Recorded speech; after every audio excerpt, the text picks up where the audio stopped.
سنتے ہیں یا فیس بک پہ، ان سے ایک گزارش تو نہیں کہہ سکتا میں، ایک نصیحت سمجھ لیں آپ کہ بیان جب سنیں نا یوٹیوب پہ یا فیس بک پہ تو اے ٹو زیڈ پورا سنا کریں، تمیز سے، آرام سے۔ اس میں ہمارے ہاں افراتفری بہت ہے۔ میں عجیب بات بتاؤں، جب میں اپنے شیخ حضرت مفتی رشید احمد صاحب رحمہ اللہ تعالیٰ کے پاس گیا، یہ پوائنٹ ٹو بی نوٹڈ ہے، بہت اہم زندگی گزارنے کا اصول ہے، تو ہم نے ان کے بارے میں سنا یہ تھا کہ ان کا وقت بہت قیمتی ہے، ایک منٹ بھی، ایک سیکنڈ بھی وہ ضائع نہیں کرتے، بہت قیمتی وقت ان کا، اور بہت ٹائم کے پابند۔ تو میرا خیال ان کے بارے میں یہ تھا کہ وہ ہر کام بہت اسپیڈ سے کرتے ہوں گے، کیونکہ ٹائم کم ہے۔ تو انگریزوں کی طرح ہم نے تو بچپن میں جو انگریزی فلمیں اللہ معاف فرمائے دیکھی ٹی وی میں، سینما گھروں میں جا کے نہیں، جو آیا کرتی تھی نا اس وقت، تو گوروں کو ہم دیکھتے تھے ایک دم اسپیڈ میں سارے کام نا، ٹھک ٹھک ٹھک جا رہے ہیں، آ رہے ہیں، یہ وہ پھڈے بھی اسپیڈ میں، ہر چیز اسپیڈ میں۔ تو ہم، اور باہر ہم پبلک کو دیکھتے تھے کہ اسپیڈ کے علاوہ ان کے پاس سب کچھ ہے، ایسے سست چل رہے ہیں تو پتہ ہی نہیں چل رہا کہ کہاں جا رہے ہیں یہ، ان کا ارادہ جانے کا کہیں ہے بھی یا ویسے ہی کسی نے دھکا دے دیا ان کو، ایسا ہی ہو رہا۔ اور جس طرح لوگ چل رہے ہوتے ہیں، تو آج کل لوگوں کی چال کو دیکھ کے لگتا ہے کہ یہ کسی ارادے سے گھر سے باہر نہیں نکلے، ابا نے دھکا دے کے نکالا ان کو، بیٹا گھر میں پڑا پڑا تنگ کر رہا تھا، ابا نے پش کیا نکل، تو اب پتہ ہی نہیں کہاں جا رہا ہوں، تو ایسے لہراتا ہوا جیسے بونینزا کا اشتہار آ رہا ہے۔ تو دو انتہائیں ہم نے دیکھی تھیں، ایک انگریزوں کو دیکھا ایسے اسپیڈ میں یہاں جا رہے ہیں وہاں جا رہے ہیں، ادھر سے ٹن مارا ادھر سے، ہر کام ان کا نا بہت ہی اسپیڈ کے، صبح دفتر جا رہے ہوتے ہیں دیکھو نا گورے، اور ہمارے کچھ ریلیٹیو لندن سے آئے تو انہوں نے بتایا کہ گورا تو آرام سے بیٹھ کے کھانا بھی نہیں کھاتا، ان میں تو بہت سے لوگ چلتے چلتے برگر ایک ہاتھ میں بوتل کھایا اور پیا، بس سب نہیں کرتے ہوں گے، یعنی بہت سے لوگ، یہ کلچر ہے، کھانا بھی کھاؤ تو انتہائی اسپیڈ کے ساتھ۔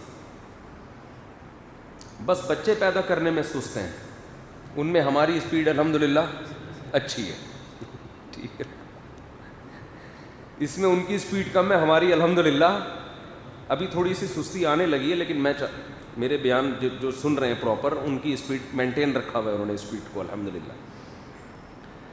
تو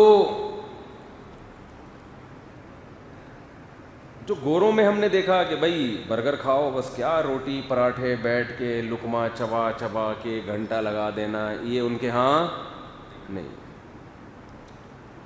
میں جب حضرت مفتی رشید احمد صاحب رحمہ اللہ تعالیٰ کے پاس گیا تو ہم نے ان کے سنے ہوئے تھے واقعات، بہت ٹائم کے پابند۔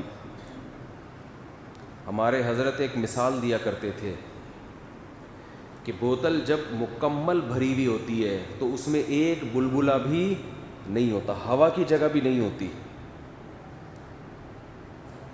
تو اس میں جب آپ کوئی نئی چیز ڈالیں گے تو کچھ پرانی چیز کو نکالنا پڑے گا، پانی کو نکالنا پڑے گا، پھر نیا پانی جائے گا۔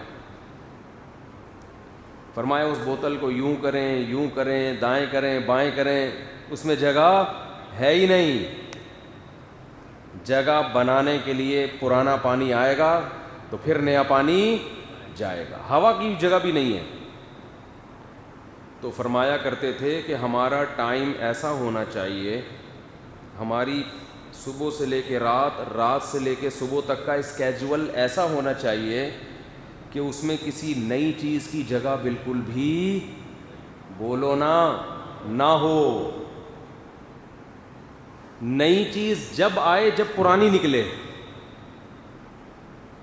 نئی چیز یعنی آپ کوئی نیا کام کرنا چاہتے ہو یا کوئی نیا آپ اپنے اسکیجول سے ہٹ کے کچھ کرنا چاہ رہے ہو، تو وہ جب آپ کی لائف میں وہ نیا کام آئے گا تو پرانا والا نکلے گا، اور نئے کو جگہ جب دی جاتی ہے جب نیا پرانے سے امپورٹنٹ ہو۔ کیا خاندانی بات ہے یار, اللہ کرے کھوپڑی شریف میں.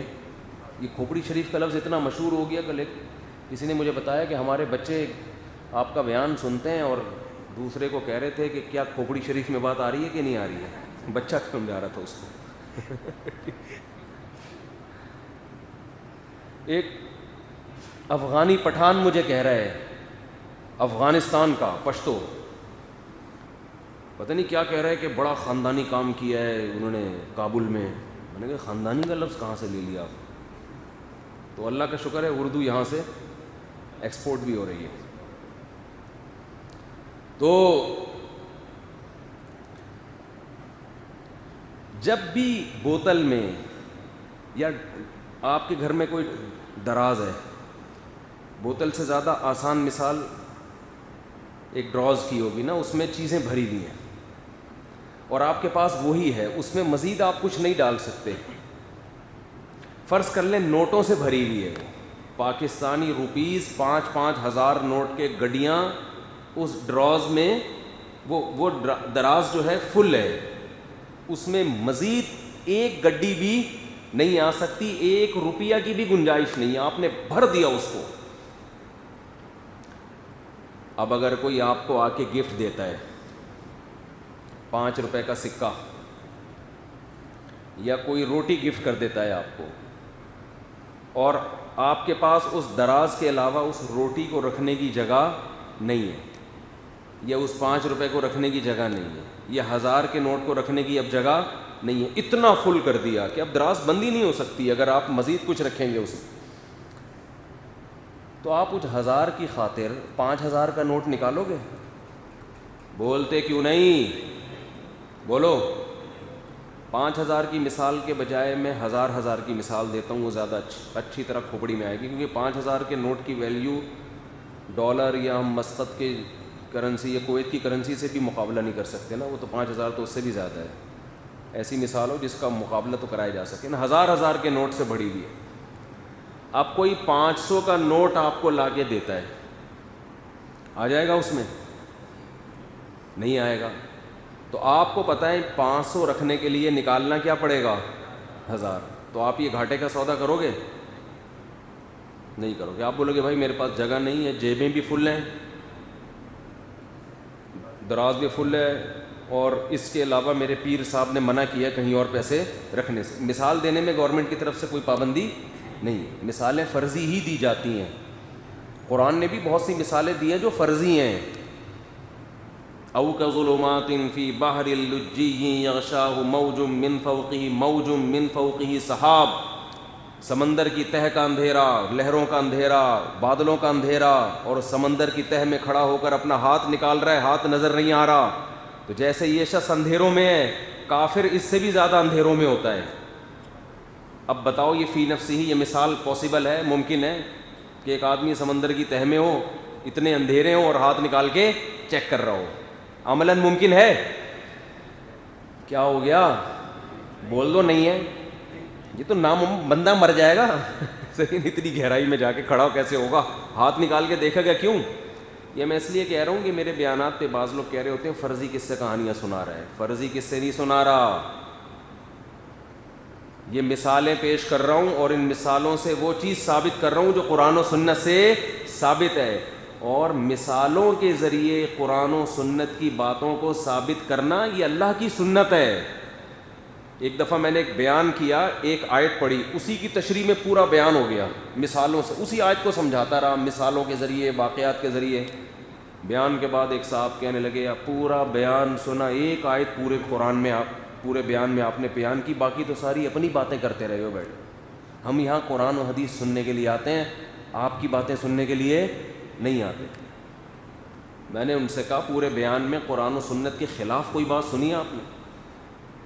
اپنی باتیں, بھائی وہ ایک ہی آیت کی میں تشریح کر رہا ہوں نا. اگر ایک ہی آیت کھوپڑی شریف میں بیٹھ جائے ایک بیان سننے کے بعد, تو اور کیا چاہیے بھائی. میں نے کہا کوئی بات آپ کو پورے بیان میں قرآن و سنت کے خلاف ملی ہو تو بتاؤ. تو یہ لوگ عجیب عجیب طرح کی باتیں کر رہے ہوتے ہیں. تو آپ نے دراز میں 500 کسی نے آپ کو دیے اور کہا کہ یہ دراز میں رکھ لیں آپ رکھو گے؟ بولے گا یار 1000 کا نوٹ نکالنا پڑے گا، 500 میں اس میں نہیں ڈالوں۔ ابے کون سے ملک کی کرنسی؟ ہاں کرنسی کو چھوڑو، اب ایک آدمی لے آیا 5000 کا نوٹ اور کہتا ہے یہ رکھ لیں، آپ فوراً پرانا 1000 نکالو گے اور اس کی جگہ 5000 کا نوٹ بولو ڈال دو۔ یہی مسئلہ ہے۔ ہمارے حضرت فرمایا کرتے تھے کہ 24 گھنٹے آپ کا اسکیجول ایسا ہونا چاہیے کہ اس میں جب اس دراز میں اس ٹائم میں کوئی نئی چیز آئے تو پرانی سے قیمتی ہو تو اس کو لاؤ اور پرانی کو نکال دو، پرانی سے قیمتی نہیں ہے تو آپ لوگوں کو بتاؤ کہ میرا یہ شیڈول ہے، یہ اسکیجول ہے، اس میں مزید کوئی گنجائش نہیں ہے۔ نہیں آ رہی بات؟ آ رہی ہے؟ اب سب ہم جب جس کے یہ حالات ہوں، ہم نے ان کے بارے میں پڑھا بھی، ان کی کتاب بھی چھپ چکی تھی کہ بھائی ایسا اسکیجول ہے، تو ہم نے کہا یار ان کی لائف تو انگریزوں سے زیادہ فاسٹ ہوگی پھر نا، ان کے پاس تو ٹائم ہی نہیں ہے کسی چیز کا، تو وہ تو ہر کام اسپیڈ میں کرتے ہوں گے، کھانا بھی کھا رہے ہیں تو اسپیڈ میں، آ رہے ہیں تو اسپیڈ میں، جا رہے ہیں تو اسپیڈ میں، بیٹھ رہے ہیں ملاقات کا ٹائم دے رہے ہیں تو بس جلدی جلدی مکمل کرو بھائی، ٹائم کیا ہے، مزید ایک قطرے کا بھی ٹائم نہیں ہے، اس ایک قطرہ پانی بھی نہیں ڈال سکتے۔ لیکن کمال کی بات یہ، ہم نے جب ان کی حالت کو دیکھا تو بالکل اس کے اپوزٹ بات کرتے تھے تو اتنی میرا خیال تھا جب بات کرتے ہوں گے بڑی اسپیڈ سے نا کہ ٹائم نہیں ہے بھائی، ایسے جیسے میں سوال پڑھتا ہوں، وہ تو میں جان کر پڑھتا ہوں، اگر میں سوالات پڑھنا شروع کر دوں نا تو قیامت آ جائے گی، اتنے لمبے لمبے ڈیٹیل میں سوال، اور اس میں پوچھنے کی بات ذرا سی ہوتی ہے، وہ تو ایک مصلحت ہے، سیاست ہے، اور اس میں نقصان بھی نہیں ہے کیونکہ جواب سے خود ہی سوال سمجھ میں آ جاتا ہے لوگوں کی، اس کو الٹا کر لو سوال بن جائے گا، ٹھیک ہے، وہاں تو یہ حکمت ہے۔ لیکن ہم نے جب ان کی محفل میں گئے، ان کو دیکھا تو بات کرتے تھے بہت آرام سے، بڑی شائستگی کے ساتھ، ایسا لگتا تھا ان کے پاس ٹائم بہت ہے، سمجھ میں آ رہی ہے؟ ایسا لگتا تھا ان کے پاس ٹائم بولو بہت۔ جب وہ نیند کرتے تھے تو ان کی نیند کو دیکھ کے کوئی یہ کہہ سکتا تھا کہ ان کے پاس سونے کا ٹائم بہت ہے، اتنی گہری نیند، سکون سے، اطمینان سے، تمیز سے نیند پراپر لینی ہے۔ جب وہ محفل میں بیٹھتے تھے، گپ شپ لگاتے تھے طلباء کے ساتھ، ہنسی مذاق کی باتیں بھی ہوتی تھیں، تو ان کی محفل کو دیکھ کے لگتا تھا ان کے پاس ٹائم بولتے کیوں نہیں بہت ہے۔ ہم تو اسپیڈ میں کھا لیتے تھے، جن کے پاس ٹائم ویسے ہی بہت تھا، لیکن جس کے پاس نہیں تھا وہ کھانا بڑی تسلی سے کھاتے تھے۔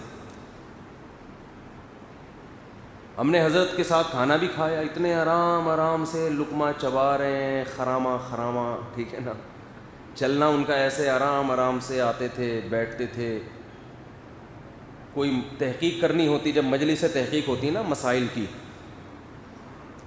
بھائی ڈیبیٹ کرنی ہے، کوئی ایک نیا مسئلہ آ گیا ہے، کوئی جدید مسئلہ آ گیا، اب علماء کی اس میں کیا ہوگی، آپس میں بحث ہوگی، تو اس مجلس میں ہم ان کو دیکھتے تھے بڑے آرام سے آ کے بیٹھ گئے، کوئی افراتفری، جلدی لگ رہا، جلدی، کچھ بھی نہیں، آرام سے۔ ہاں بھائی، سامنے والے کے دلائل سنے غور سے، بڑے آرام سے نا، ایسے تسلی سے سنتے تھے، اس کو یہ نہیں کہتے جلدی کرو، بہت آرام سے، شائستگی کے ساتھ پوری بات اس کی سنتے، اس پہ غور کرتے، اچھا ایسے۔ پھر فرماتے اس میں جو اپنی رائے دینی ہوتی وہ دیتے، پھر دوسرے کی بات سنتے، پھر کوئی فیصلہ کیے بغیر اڑ جاتے، چلو اس پہ دوبارہ غور کریں گے۔